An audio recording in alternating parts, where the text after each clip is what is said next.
Hey now, what's going on? Hey now. What's going on, everybody? We're back with another episode of IoT Nuggets with IoT Group, and this is actually part 2 of a series that we are doing with special guest Mr. Andy Doe from Embedded Works, President and CEO. Embeddedworks.net is the website. I'm Doug Cohen from M10 Social, and I'm also joined, as usual, by my illustrious co-host, Mr. Steve Brummer from IoT Group. He needs the round of applause that he gets on these shows is really edifying for Steve. Oh yeah, that's right. Needs some pots and pans to. I've never gotten a standing ovation from him either. Just so you know. You know what? I would stand, but I go off camwer if I do that. Yeah. We don't want you to do that. No, we don't. So that's my excuse. So once again, bhiotgroup.com is the website to connect with Steve and John Hubler and the rest of the IoT Group team. And we're going to talk a little bit once again about Embedded Works and pick up the conversation about Helium and monetization, some of the things that we teased you with from the end of the last episode. So, gentlemen, take it away. Excellent. Thank you very much, Doug. Andy, we're on to part 2. And this one, we're going to focus a little bit more on the monetization and commercialization and how the hell do you make money off of the Helium network. Mm-hmm. And so we want to focus a little bit more around, what are the applications? What are the money-making opportunities that exist today? So let's kind of give the audience a little bit of a baseline again. The benefits of the Helium network as a LoRaWAN connectivity option. Tell us what you think the top 1 or 2 or 3 benefits are of Helium. I think the Helium network is considered one of the fastest growing wireless network ever built. I don't know if it's safe to say in history, right? I mean, they're doing what in 2 years may have taken a carrier a decade, right? Less than 2 years. And if you go to helium.com/explorer, I believe, you will see all the coverage that they have done, organically, basically the people's network, people just putting up hotspot boxes at their house or place of business. And it's growing phenomenally. And now they're, of course, partnering with all the other established LoRa network providers to make that even bigger. So I think the fact that there's this fervor, this appetite to be part of something, to build something, and to be able to monetize it by A, mining, or B, using it, it's kind of a double-edged money-making sword. So it's fascinating. Is this a consumer play? I mean, it started as consumer, right? So if you look at the first batches of gateways deployed, miners deployed out there, they went to consumers for their home use to mine. Yeah. But do you see this network as a consumer focused, or do you really believe in the SMB enterprise? Both. I feel, everything happens in stages, and sometimes things go through the B2B SMB space first before it gets kind of accepted consumer. So from, projects that we're working on that we're seeing, obviously asset trackers for local delivery companies, or let's say cattle ranches that want to be able to track their cattle on these, hundreds of acres, but there's no cellular there. Like, what do you do? So you could stand up or use the Helium network.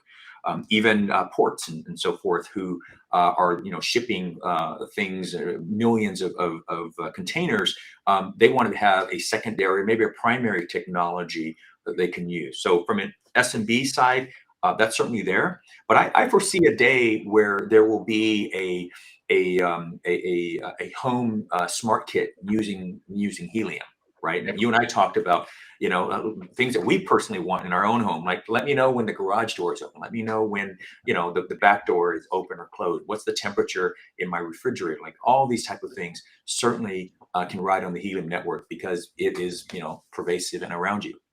Yeah, the only negative is that this is not a network that allows you to have cameras. So there's no video or cameras associated with this. So even if you're looking at a home situation as a security application, or even a retail or a restaurant scenario. That's the only negative that we have with LoRaWAN and the Helium network is that.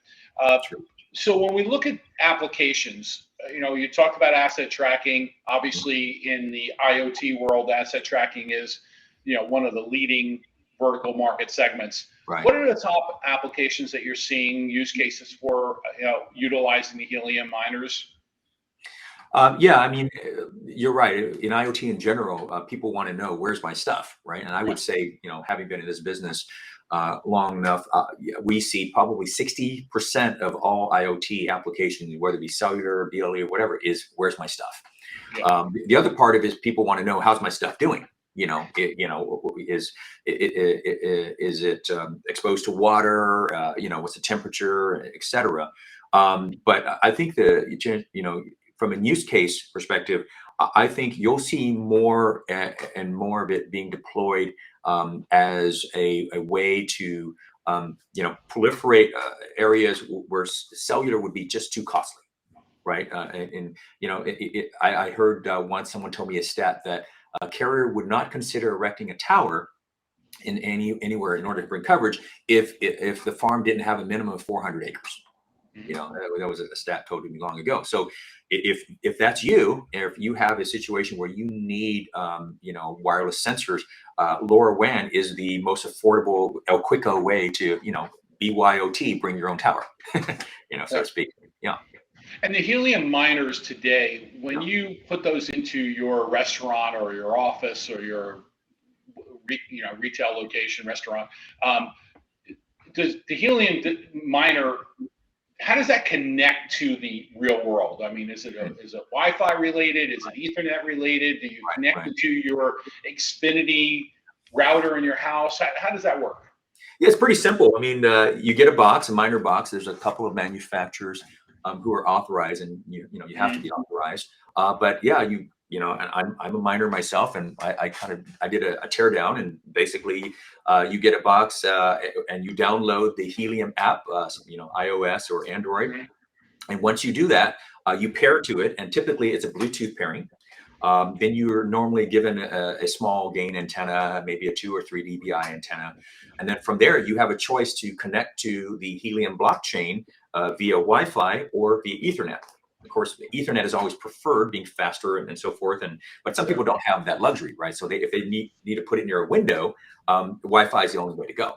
But at the end of the day, you need to be able to have that signal propagate in your neighborhood so that it will see other miners, and that's one of the criteria in which you get paid, the proof of coverage.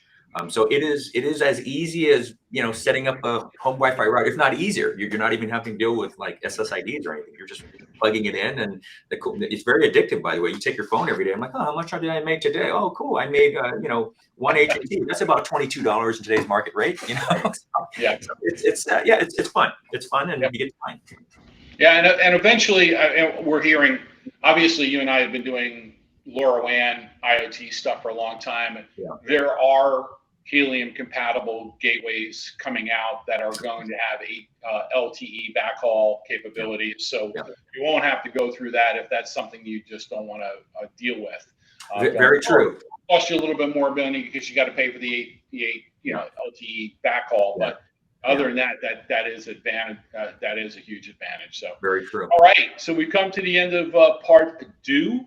And we'll go from that to part 3, where we'll talk a little bit more about the applications, the specific applications around the verticals that we're trying to attack, and go from there. So, Andy, as always, thank you very much for participating, and we'll go to part 3 after we get done with this one. Doug, back to you. Thank you, Steve. Fascinating stuff once again, and it's like a grassroots network. It is. I love it. It would be great to see that in a visual, because it sounds like, it's one of the fastest growing networks because anybody can add to it. So that's fascinating to me. There's a lot of partnerships that are coming out fast and furious around working with Helium, including Senate and iHub and so many other companies. So there's a lot of options and a lot of things going on. And that's why you call Andy or us to get some really good up-to-date information and go from, trying to figure out where the money is and how do you participate. Very neat stuff. Well, thank you once again. And thank you all for tuning in to another episode of IoT Nuggets. Make sure, once again, you can go to embeddedworks.net to find more about Embedded Works, as well as go to bhiotgroup.com up there in the top of the screen to connect with Steve, John Hubler, and the rest of the bhiot Group team to talk about your IoT deployment. And be sure to return with us, with Andy, to talk about part 3 in this series that we're doing about Embedded Works and Helium. So thank you. And Andy, maybe we'll do part 3 from your office in 2 weeks. Maybe. How's that? Be on location with IoT Nuggets. That'd be cool. But I mean, seriously, I can, I've got a little bit more time if you want to, continue. Okay. I love it. Thank you. Hey, you've all seen Steve on convention floors, and I mean, he's out and about. He covers the whole planet. So Andy's office is definitely an option. Yeah, I'm waiting for Elon to just give me that free ticket to space so I can do an IoT Nuggets from the stratosphere. There you go. You can be waiting. Space. There you go. All right, everybody. Well, thanks again for tuning in. We'll see you all next time. You got it. Thank you.